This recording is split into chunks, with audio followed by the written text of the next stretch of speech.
This story is about a former military physician of the Red Army and the procedure that quickly cures heroin drug addicts. It reminds one of a thrilling detective story during the Cold War era.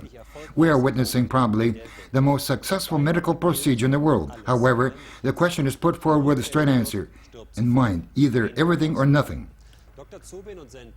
Dr. Zobin conducts his treatment of patients on the territory of a military hospital near Moscow. This radical procedure was developed for the Soviet soldiers who were returning home after the Afghan War and were addicted to heroin. The doctor blocks the heroin memory of the patients in the human brain. Christian Esser escorted the first patient from Germany. Christian Rambo has been addicted to heroin for 17 years. All his attempts to cure himself have failed. His girlfriend died of an overdose, and their son lives with an adoptive family. Drugs have ruined his life. I lost my job.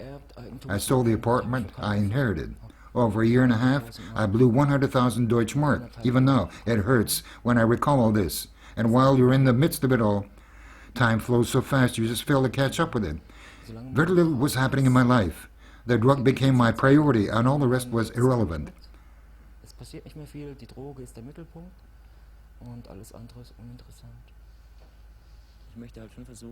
I want to get off drugs simply because when I die, I will not die as a drug addict.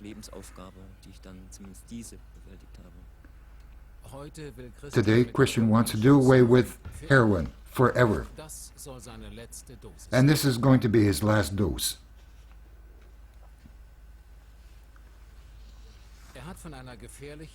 He learned about this controversial procedure performed in Moscow and wants to take advantage of it at his last chance. The treatment will take only 3 days. The precondition is to stay off heroin for 3 weeks prior to the procedure being performed. He will do that in late June 2007. Christian arrives in Moscow. He is escorted by Nicole Gear from Switzerland. She also used heroin and was cured in the Russian clinic. The next morning, they travel to the clinic in the vicinity of Moscow. The clinic is located on the territory of a military hospital. It's a tightly guarded facility separated from the external world.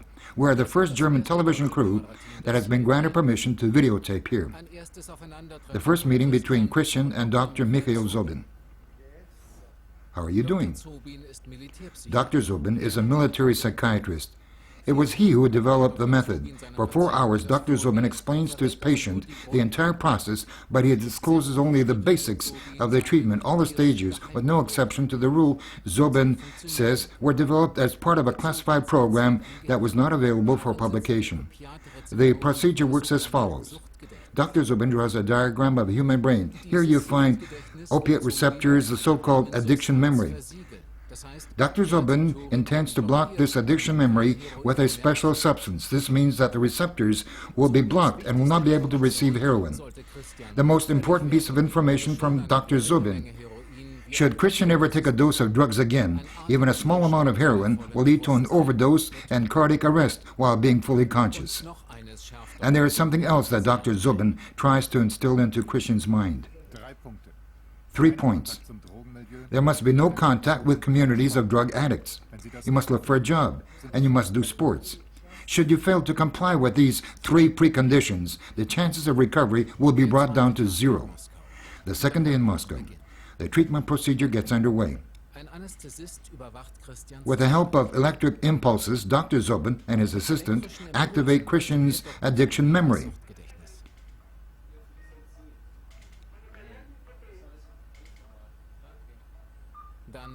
Then comes the first injection. Christian is now oblivious to the environment and stops perceiving his body.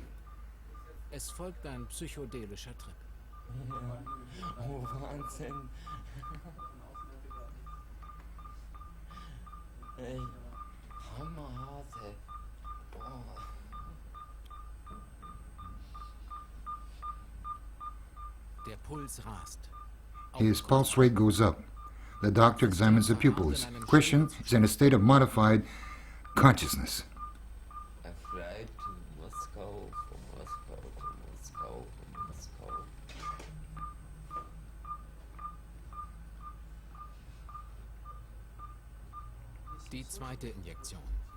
The second injection is expected to block the addiction memory.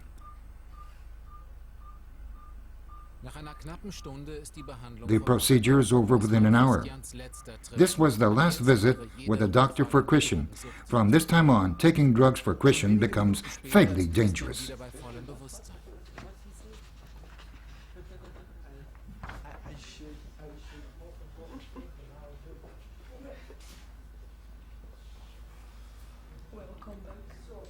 Welcome back. Oh, wow. It's like a movie in my head. Rotating gears, the fifth element.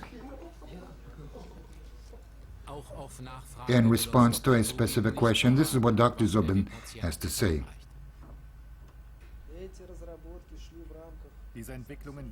This research was conducted within the framework of a totally different program. All of it started back during the Soviet era. It's quite logical that there were no publications on the subject. I would not venture today to share the information in detail. Christian spends the night at a hotel. The next day, the test will show whether the procedure was carried out successfully. Christian is nervous, however. For the first time in many weeks, he's going to have a good night's sleep. The test comes the next day. Christian is injected with a small dose of preparation.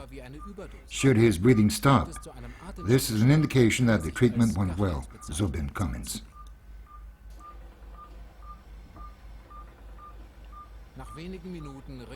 In several minutes, Christian starts choking. There is virtually no breathing at all. His diaphragm is still trying to move, but to no avail. We are in control of everything, so please do not worry. Without artificial respiration, Christian would now choke to death. The doctor supplies his lungs with oxygen. In case of real danger, that is, without immediate medical attention, Christian could have died now. I did indeed think that I was going to choke to death. Maybe I didn't look that way for those around me, but indeed, I truly was thinking that I was going to choke. Following the procedure, Christian receives a certificate that he must keep handy at all times. It lists all the painkillers and narcotic-containing substances that are never to be injected, even in case of an urgent surgery. Christian and Nicole Gear leave the military zone. Soon afterwards, Christian returns to Berlin. Now he's on his own. Last Friday, Berlin. 2 weeks have elapsed following the procedure. Christian is throwing out a drawer full of his old syringes. For him, it's the beginning of a new life. The craving for heroin is completely gone, and there's no craving for the substitutes that were issued to me. I met with drug dealers in Kreuzberg who have lots of drugs and nothing. I don't care about them anymore. Christian is doing sports and trying to start his life from scratch. He takes Zubin's recommendations very seriously. He knows that a return to drugs for him means certain death.